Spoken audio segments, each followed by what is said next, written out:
How's it going, everyone? It's Sam. A little bit of a different video here today. I want to talk to you about how much money you need to retire.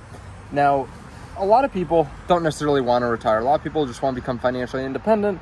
Basically, what I'm talking about is how much money you need to have before you can quit your day job and not really have to worry about how much money you have.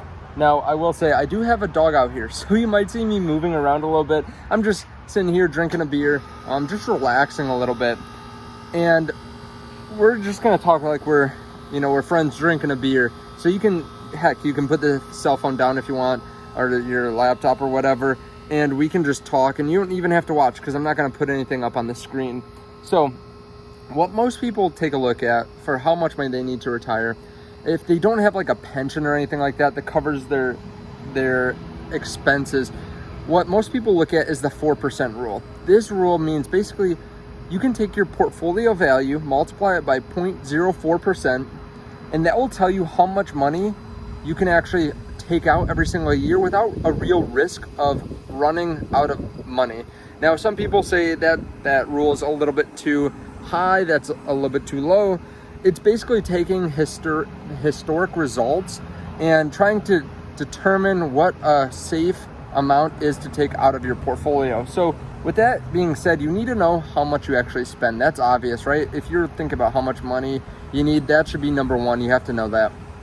So based on the 4% rule, if you spend $40,000 a year, you need $1 million in an S&P 500. Now, it's going to change a little bit if you hold a lot of individual stocks, right? If you have 50% of your portfolio in Tesla, you're probably going to need a lot more just in case something were to happen. Now, you can take out any kind of fixed income. Let's say you have a slight pension plan, like you get $1,000 a month or something like that, or $500 a month, or maybe you have some rental properties. You can take that out of your overall portfolio value. So let's say, again, you need $4,000 a month, but you make $1,000 a month from a rental property and an old pension. Then you would need $3,000 a month, which would be about a $750,000 portfolio. Now, there are a couple ways to make this a little bit easier on yourself, because you might be saying, okay, I spend $100,000 a year, I can't build a $2.5 million portfolio.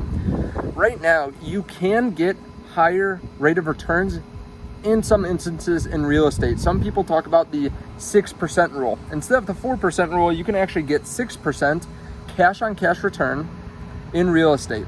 So there you can actually build a lot more cash flow. With that being said, it's more work. It's almost like another business.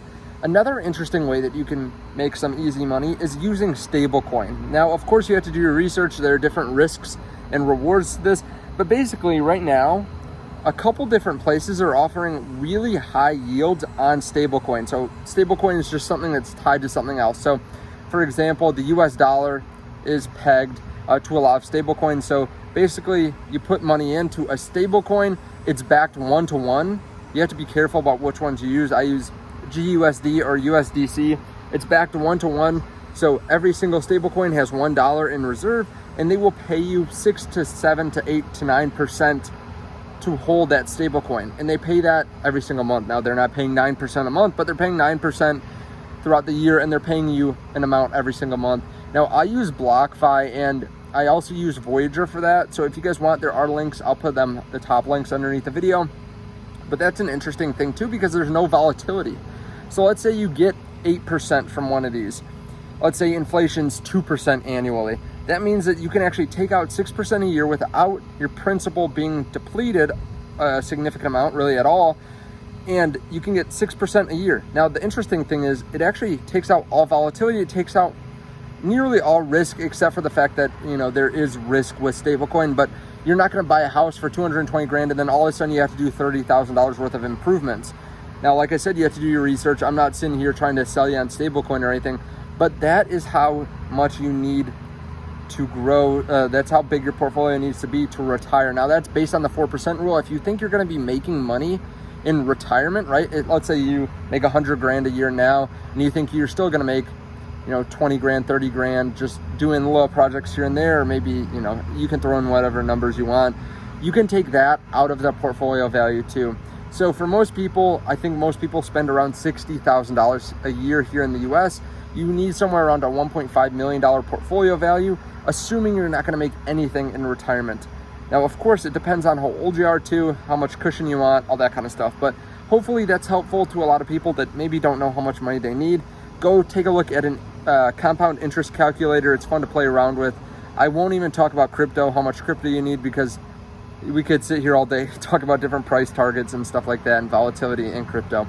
Thank you guys so much for watching. I appreciate it, and I will see you in the next video. Bye.